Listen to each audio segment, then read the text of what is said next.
உன்னால நான் சொல்லக்கூடாத பொய்யெல்லாம் சொல்லிட்டேன். அதனால எல்லாரும் என்ன அப்படித்தான் பாப்பா. நீ வாமா, நம்ம போயிடலாம்.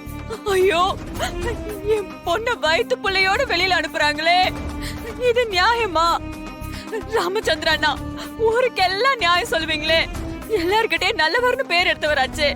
ஆனா நீங்க இப்படி அநியாயமா நடந்துக்கலாமா? சொல்லுங்க.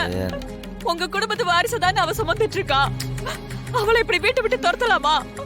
அம்மா, நீ எதுவும் பேசாத, வாமா.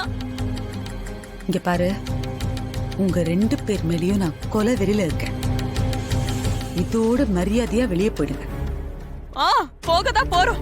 போய் எங்க உசுர மாச்சுக்கிறோம். உங்களை எல்லாம் நம்பினதுக்கு எங்க குடும்பத்தை அழிச்சிட்டீங்கல்ல, நீங்களா நல்லா இருப்பீங்களா? கொஞ்சம் அமைதியா இரு. என்ன அமைதியா இருக்கிறது? பண்றதெல்லாம் பண்ணிட்டு நம்ம வீட்டுக்குள்ள நின்று நமக்கே சாபம் தராங்க. இவங்களெல்லாம் சும்மா விடக்கூடாது. அடிச்சு துரத்துறத விட்டுட்டு சாபமா கொடுக்குற சாபம் பல்ல பெத்து கையில கொடுத்துருப்பா. பொய் சொல்லிட்டு இருக்காங்கப்பா. நடிச்சதை பெருசா ஏமாத்துறதுக்கு பிளான் பண்ணிட்டு இருக்காங்க. அப்பா, இவங்களை அனுப்புங்க. சொன்னா கேளுங்கப்பா.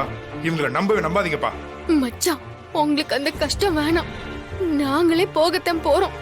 இனி நான் இந்த வீட்ல இருக்க மாட்டேன். ஆனா கடைசியா உங்க எல்லார்கிட்டயும் கேக்குறது ஒண்ணுதான். என் குழந்தை அப்பன் பேர் தெரியாம மட்டும் வளரக்கூடாது. என் வயித்துல வளர்ற இந்த உசுருக்கு இவர்தான் பொறுப்பு. இவர்தான் அப்பா. ஏய், என்னடி புட்டை? ஆனா உன்ன கைய வாங்கிட்டு சும்மா இரு. வா, என்னப்பா சொல்றவ? ஏய், இருடா. மாமா, அது பாருமா, யாரும் எதுவும் பேச வேணாம். கொஞ்சம் அமைதியா இருங்க.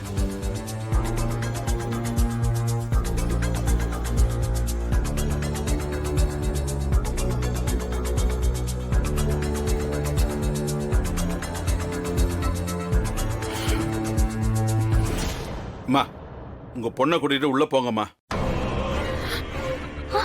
மாமா, என்ன மாமா சொல்றீங்க? அதான் நான் சொல்றேன், யாரும் எதுவும் பேச வேணாம். அம்மா, நீங்க உள்ள கூட்டி போங்க.